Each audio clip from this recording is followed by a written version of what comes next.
여리고성이라는 거대한 요새를 무너뜨린 이스라엘 백성들은 하늘을 찌를 듯한 자신감과 교만에 가득 차 있었습니다. 여호수아는 가나안의 다음 목표인 작고 초라한 아이성을 정복하기 위해 정탐꾼들을 파견했죠. 정탐꾼들은 돌아와 적이 얼마 없으니 2~3천 명만 올라가도 충분히 이길 수 있다라며 거만한 보고를 올렸습니다.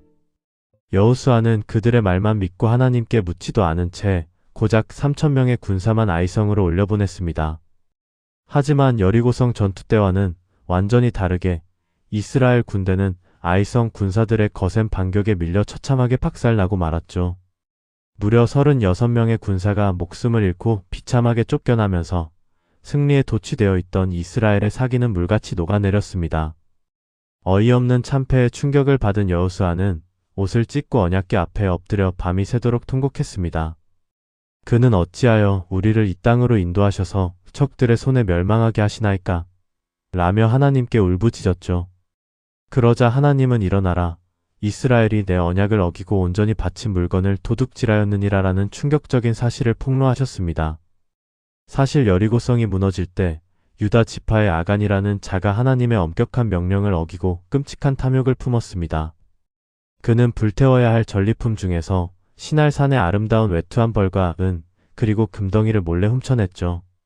그리고는 아무도 보지 못하게 자신의 장막 밑바닥에 깊숙이 땅을 파고 그 전리품들을 은밀하게 숨겨두었던 것입니다. 단 한 사람의 은밀한 범죄 때문에 이스라엘 전체에 하나님의 진노가 임했고 그 결과 아이성 전투에서 처참하게 패배한 것이었죠.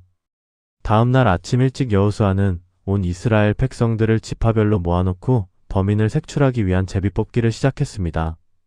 수백만 명의 백성들 사이로 숨막히는 긴장감이 흐르는 가운데 범인을 향한 하나님의 매서운 시선이 점차 좁혀지기 시작했습니다.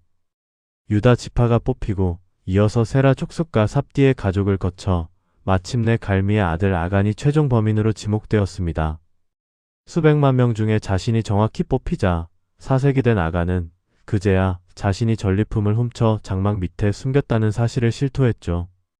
여호수아가 급히 사람들을 장막으로 보내어 땅을 파보니 과연 아간의 말대로 훔친 외투와 금은 보화가 고스란히 묻혀 있었습니다.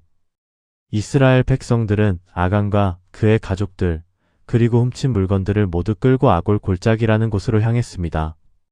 하나님은 탐욕으로 공동체 전체를 파멸해 위기로 몰아넣은 이 끔찍한 죄악을 결코 가볍게 넘기지 않으셨죠. 백성들은 아간을 향해 돌을 던져 처형하고 불사른 뒤 그 위에 거대한 돌무더기를 쌓아 영원한 경고의 표식으로 삼았습니다. 아간의 끔찍한 죄가 철저하게 심판을 받고 나서야 이스라엘을 향해 불타오르던 하나님의 맹렬한 진노가 마침내 누그러졌습니다. 하나님은 절망에 빠진 여호수아에게 두려워하지 말라. 내가 아이성 왕과 백성을 다 내 손에 넘겨주었느니라 라며 다시 용기를 주셨죠. 죄악의 쓴뿌리를 완벽하게 도려낸 이스라엘 군대는 이제 교만함을 버리고 하나님의 치밀한 전략에 따라 아이성을 향해 다시 진격합니다. 아간의 범죄와 참혹한 최후는 아무리 은밀하게 숨긴 죄라도 하나님의 불꽃 같은 눈동자를 결코 피할 수 없음을 경고합니다. 여리고성이라는 거대한 승리 직후에 찾아온 교만과 탐욕이 이스라엘을 얼마나 비참한 패배로 몰아넣었는지를 뼈저리게 보여주죠.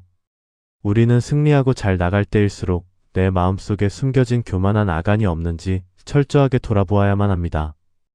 또한 이 사건은 한 사람의 작은 탐욕이 속한 공동체 전체를 얼마나 거대한 고통과 파멸로 몰아넣을 수 있는지를 가르쳐 줍니다.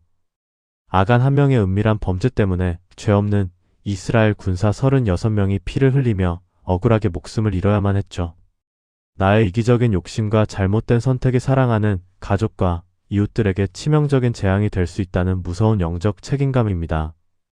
지난 시간 살펴본 이방 기생 라합과 이번 시간의 아간의 삶은 우리의 신앙에 너무나도 날카로운 대조를 이룹니다. 이방인이었던 라합은 멸망하는 도시에서 붉은 줄을 붙잡는 믿음 하나로 생명을 얻고 예수님의 족보에 오르는 기적을 경험했죠. 반면 하나님의 선택받은 백성이었던 아간은 거룩한 진영 안에서 썩어질 재물을 탐하다가 영원한 심판과 멸망의 돌무더기에 갇히고 말았습니다. 아무리 거룩한 척 포장하고 교회 안에 머물더라도 내면이 세상의 탐욕으로 가득 차 있다면 그는 영적인 아간에 불과합니다. 반대로 과거가 아무리 부끄러울지라도 오직 하나님의 은혜를 갈망하며 십자가의 붉은 줄을 붙잡는 자는 라합처럼 완벽한 구원을 얻게 되죠. 하나님이 보시는 것은 우리의 겉모습이나 종교적인 타이틀이 아니라 오직 중심에 자리 잡은 순수한 믿음과 순종입니다.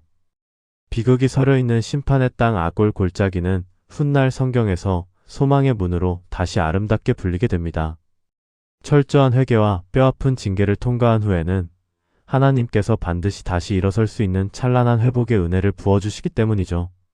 실패와 넘어짐 속에서도 죄를 자백하고 십자가 앞에 나아갈 때 우리의 아골 골짜기도 소망의 문으로 변하게 될 것입니다. 아간의 탐욕을 불태워버린 이스라엘은 이제 하나님의 명령에 따라 매복이라는 새로운 전술로 아이성을 향해 폭풍처럼 몰아칩니다.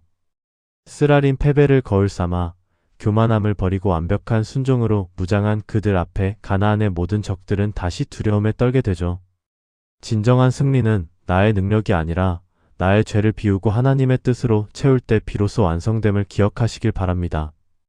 거대한 여리고성을 무너뜨린 영광부터 아골 골짜기의 심판까지 이스라엘은 참으로 숨가쁜 여정을 달려왔습니다.